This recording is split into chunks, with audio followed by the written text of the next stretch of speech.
Assalamualaikum warahmatullahi wabarakatuh. Al-Fatihah.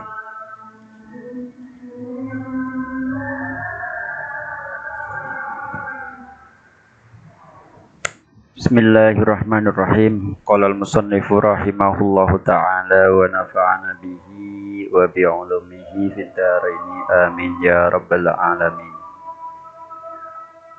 Wa sammaituhu Sulamat taufiqi ila mahabbatillahi ala tahqiq. As'alullahal karim ayyaj'ala dhalika minhu wa lahu wa fihi wa ilaihi wa mujiban lil qurba wa zulfa ladaihi wa ayyuwafiqa man waqafa alaihi bil amali bimuqtadahu thumma taraqi bit tawadduti bit nawafili liyahuza hubbahu wa walah. Wasamaituhu lan ngarani sapa ingsun ing juz'un latif Sulamat taufiqi ing aran kitab Sulamat taufiqi ila mahabbatillahi ala tahqiqi. Maknane Sulamat taufiqi pondone pitulungane Allah ila mahabbatillahi tumeka marang kademenane Allah alat tahqiqi ing atase nyata. Jadi Kiai Musannaf memberi nama kitab ini dengan nama lengkap Sulamut Taufiq ila mahabbatillahi alat tahqiq. Cuman yang populer diambil depannya Sulamut Taufiq.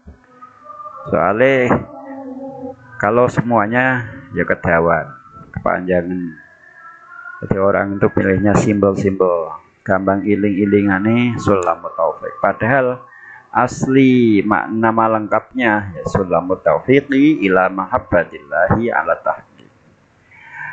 Dalam nama kitab Sulamut Taufiq seterusnya itu kalau dimaknani, sulam itu adalah alat yang digunakan untuk sampai ke atas, atau boleh langsung kita bahasakan sulam itu nek maknani dengan tangga ya. Maknanya kalau bahasa Jawa ondo, bahasa Indonesia tangga yang bisa menghantarkan kita ke atas.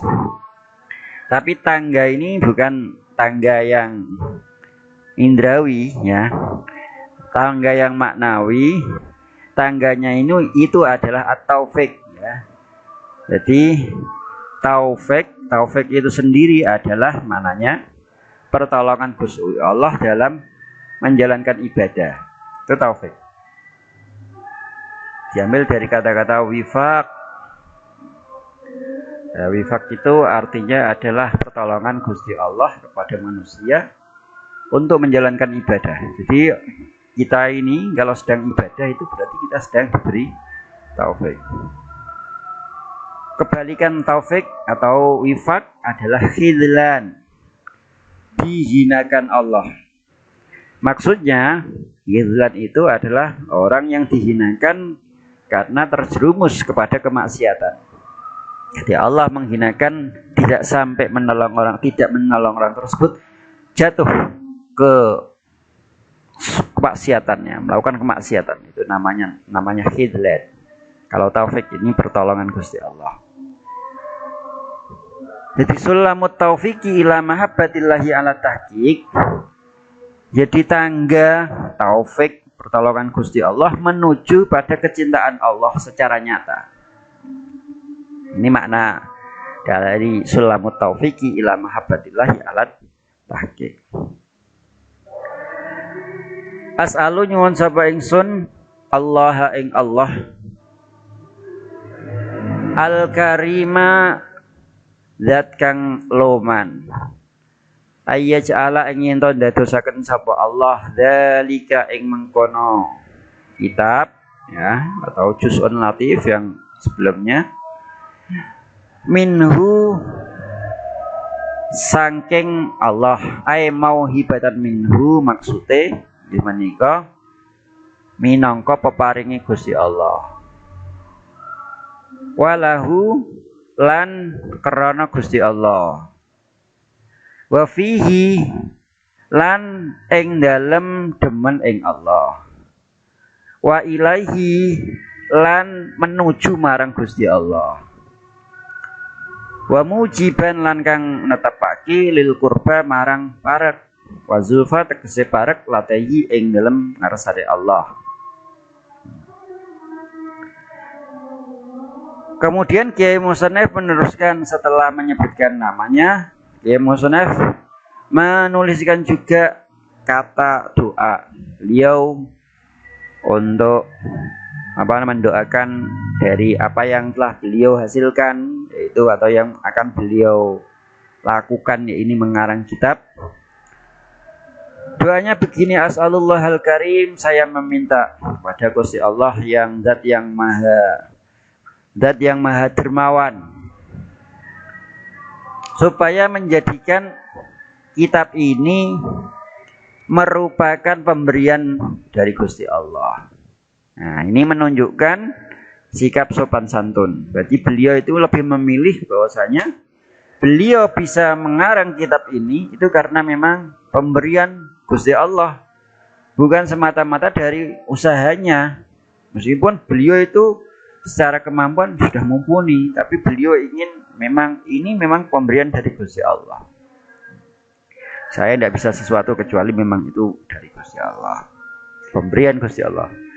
Kemudian walahu, dan kitab ini memang semoga saya jadikan atau diterima memang untuk Gusti Allah. Itulah makna ikhlas.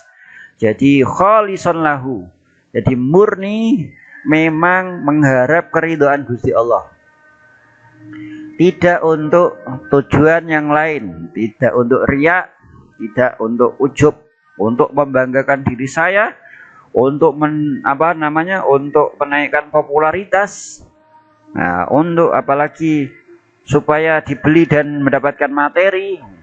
Nah, itu dalam tradisi ulama itu sangat dihindari. Jadi tidak ada istilahnya ulama itu mendapatkan royalti itu. Ya beliau tidak meminta. Rata-rata bahkan itu malah khawatir nanti kalau sampai diberi nanti mengurangi dari pahalanya. Ya, itu tradisi dari ulama. Nah, karena ulama itu tidak seperti penulis-penulis sekarang ini pada umumnya. Nah, itu ulama itu seperti itu. Wa fihi, ya, jadi ada huruf jernih tumbuk-tumbuk ya. Minhu lahu fihi ilaihi. Maknanya beda-beda.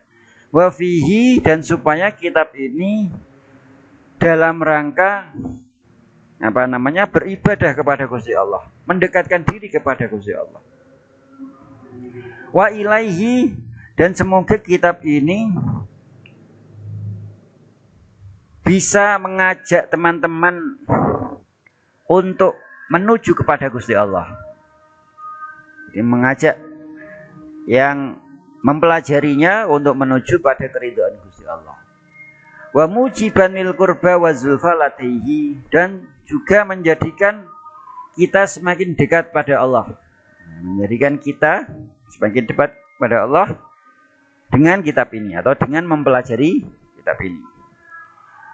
Wa aywafiqal lan yenta nulungi sapa Allah man ing wong waqafa kang ningali utawa mutolaah sapa man alaihi ing atase kitab bila amali kelawan ngamalake bimuqtadahu kelawan patrapane kitab. Dan ada lagi harapan Kiai Musnaf, semoga kitab ini menolong orang yang mau mutolaah. Kalau dalam Isadur Rafiq tidak hanya mutolaah saja. Orang mau mutolaah, orang mau menuliskan kembali, mungkin menyalin kembali dan lain sebagainya, ya, mempelajari dalam bentuk apapun, ya. Mempelajari dalam bentuk apapun, didoakan supaya diberi pertolongan Allah untuk bisa mengamalkan apa yang menjadi isinya atau menjadi arahannya. Arahannya apa? Arahannya itu yang dimaksud adalah menjalankan kewajiban dan meninggalkan larangan. Itu yang urgent, ya, urgent itu. Kalau sudah urgent yang primer, kemudian yang sekundernya ini terusannya sumat taraki bitawattuti bin nawafili liyahuza sumat taraki mangkonuli munggah bitawattuti kelawan demen bin nawafili kelawan pira-pira ibadah sunat liyahuza supaya mekoleh hubbahu supaya mekoleh sapa man hubbahu ing demene Allah wa walahu lan asiye Gusti Allah. Kalau orang itu sudah menjalankan yang menjadi arahan urgennya yaitu melakukan ibadah, menjalankan kewajiban, meninggalkan larangan, kemudian bisa meningkat lagi ke derajat yang lebih tinggi yaitu mereka menjadikan gemar atau hobi melakukan ibadah sunat. Barokah kitab ini supaya menjadi orang yang dicintai Gusti Allah dan orang yang dikasihi. Karena memang dalam teori kewalian itu sebagaimana disebutkan dalam satu hadis atau beberapa hadis, ya orang itu kalau melakukan kewajiban ya memang harus, karena itu memang diwajibkan, diharuskan. Sebagai perbandingan antara ibadah wajib dan sunat ya memang harus yang wajib dulu. Nah, kalau sudah melakukan kewajiban, ya ini kemudian ditambah dengan kesunatan, maka orang itu akan sangat dicintai Gusti Allah sehingga kemungkinan akan diangkat menjadi wali. Ya, wali itu adalah satu tingkatan tertentu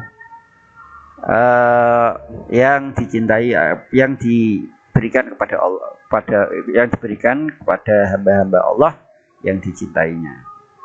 Nah, orang itu kalau sudah diangkat menjadi walinya Gusti Allah, itu dawuhnya Gusti Allah, kuntu sam'ahu alladzi yasma'u bihi wa basaruhu alladzi yabsiru bihi wa yadahu alladzi yabtishu biha wa rijlahu alladzi yamshi biha.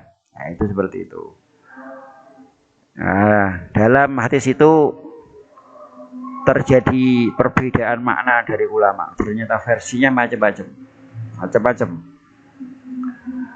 Ada yang mengatakan maknanya kalau orang itu sudah diangkat menjadi wali, maka Gusti Allah akan akan memberikan hajatnya atau mengabulkan hajatnya melebihi kecepatan indranya, ya, indra yang digunakan untuk sesuai dengan penggunaan indra tersebut. Orang itu kalau melihat sesuatu yang ada di depannya, secepat apa? Ya sangat cepat, karena memang bisa dilihat. Mendengarkan apa yang didengar, ya cepat banget. Maka kalau Gusti Allah mengatakan kuntu sam'ahu alladzi yasma'u bihi, kalau orang itu sudah diangkat menjadi wali, maka Gusti Allah akan mengabulkan hajatnya melebihi dari kecepatan ketika dia melihat sesuatu yang ada di depannya, kemudian mendengar sesuatu yang didengarkannya, dan seterusnya. Itu ada yang memaknai seperti itu. Ada yang memaknai sebagaimana yang tercantum dalam kitab Al-Fathul Mubin karya Imam Ibnu Hajar Al-Haytami. Maksudnya adalah kalau orang itu sudah diangkat menjadi wali, maka Gusti Allah akan mengawal seluruh indranya. Jadi Gusti Allah akan juga akan mengawal pendengarannya, penglihatannya, tangannya, kakinya, dan mungkin dan lain sebagainya, sehingga anggota tersebut dijaga jangan sampai terjerumus pada keharaman. Itu maksudnya kalau menurut Imam Ibnu Hajar Al-Haytami. Dan ada beberapa versi lagi itu yang saya ingat, jadi bisa nanti dicek di beberapa kitab. Ternyata maknanya kuntu sam'ahu alladzi yasma'u bihi dan seterusnya, itu ternyata bermacam-macam versi dari ulama. Tapi yang jelas kalau kaitannya dengan ini, orang itu akan menjadi kekasih Gusti Allah. Ya, pertama jelas dia harus mengerjakan kewajiban. Yang kedua, dia harus menambah dengan ibadah-ibadah sunatan melakukan ibadah-ibadah sunnah, baik berupa ibadah yang mahdhah yang telah ditentukan caranya seperti sholat sunat, puasa sunat dan lain sebagainya, maupun yang ghairu mahdhah atau yang tata caranya tidak ditentukan, ya seperti sedekah dan lain sebagainya. Ilahuna wallahu taala alam bissawab. Assalamualaikum warahmatullahi wabarakatuh.